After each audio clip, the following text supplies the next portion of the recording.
Hey guys, happy Monday. Hope you had a great weekend. We're going to start optimization today. So I'm going to do an example with the steps, and then we'll do another example. And then I'll see you in class Wednesday so we can practice some more. So an optimization problem is one where you're trying to maximize or minimize a certain quantity.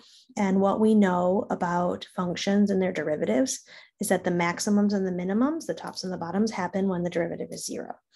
So the way we solve an optimization problem is that we try to find a quantity that we want to maximize or minimize, and then we take its derivative and find where it's zero.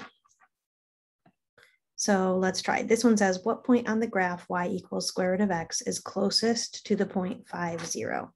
So the steps are pretty similar to solving a related rate problem. You want to start by drawing a picture and identifying the known and unknown quantities. So I have this graph of y equals square root of x. I have this point 5, 0.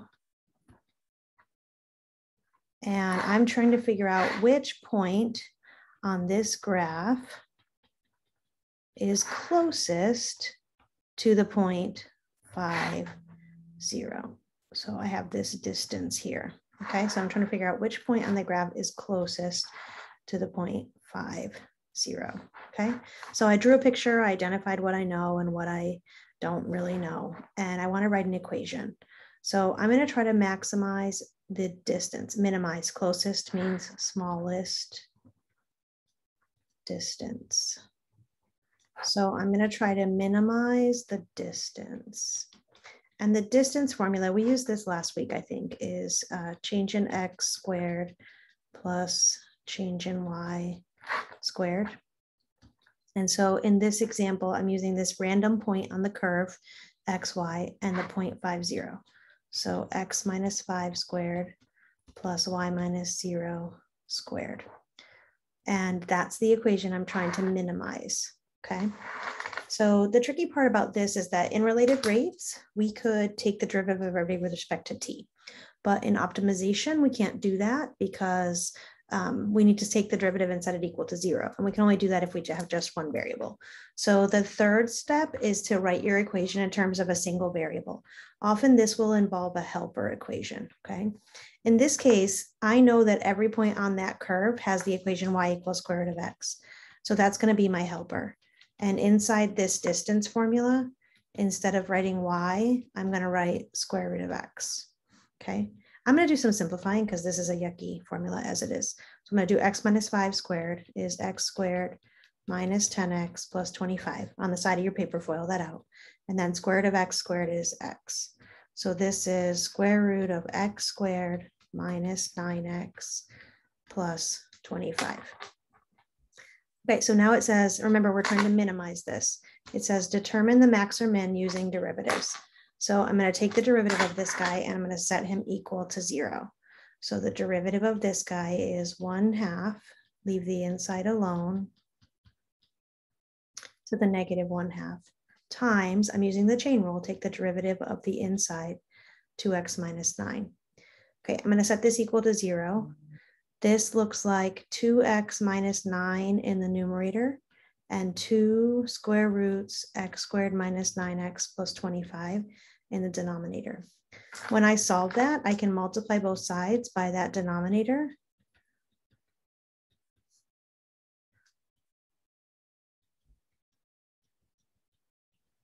And on the left-hand side, it cancels out because 0 times anything is still going to be 0.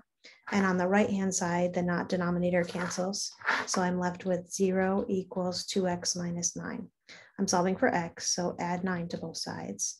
Divide by 2, x equals 4.5. Okay, the next one says determine the domain of your equation. So like we did last week, we talk about absolute maxes and absolute mins. So what we're looking for is the absolute minimum distance. And if you go back up and look at this picture, x can't be any smaller than 0. So my domain here goes from 0 to infinity. So I have some critical points. This one, x equals 4.5, that I found when the derivative is 0. And this one, the beginning of the domain. So what I'm going to do is I'm going to use x equals 0 and I'm going to use x equals 4.5. I'm going to plug them into my distance equation and see which one gives me the smallest distance. Okay, so the distance is going to be 0 squared minus 9 times 0 plus 25. This makes 5.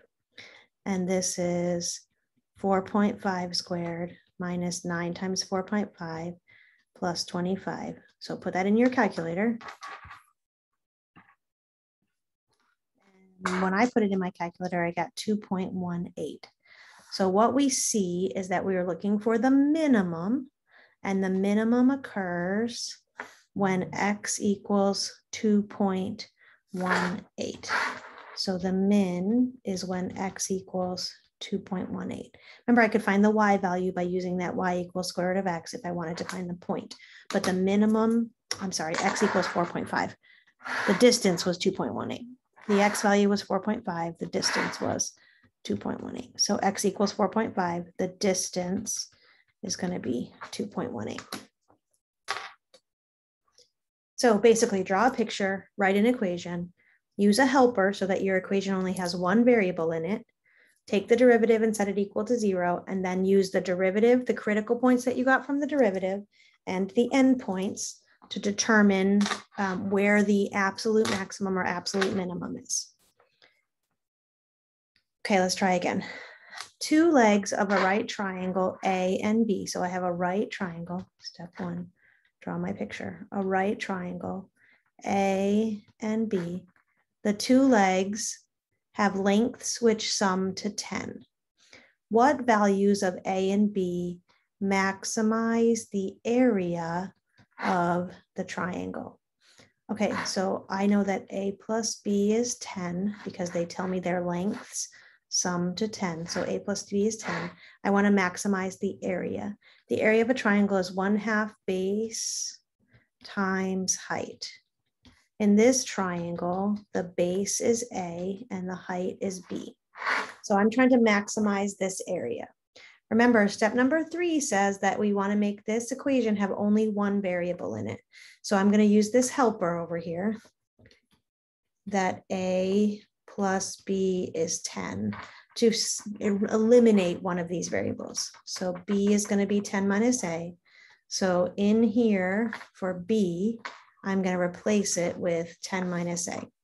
So area is 1/2 A times 10 minus A. And I think your life's going to be easier if you distribute this. This is going to be 5A minus 1/2 A squared before you take the derivative, because now I don't need the product rule. My derivative's easier. When I set it equal to 0, it's going to be easier. Okay, so step 4 says take the derivative and set it equal to 0. So derivative of 5A is 5.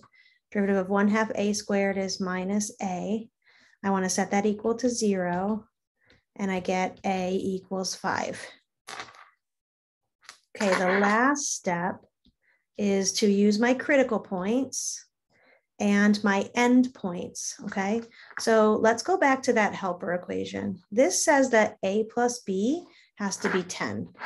So my domain here is that A is the side of a triangle. It can't be 0, and it can't be any bigger than 10, because if it was bigger than 10, then B couldn't exist. It would have to be negative, right? So A plus B has to be 10. So my domain goes from A being nothing, 0, all the way up to A being 10, the whole sum. So when I'm doing the checking, I'm going to check 5, my critical point from here. I'm going to check 0 and 10, my endpoints. And remember, I'm looking for the maximum area. So I'm going to compute the area at these places and find which one gives me a maximum.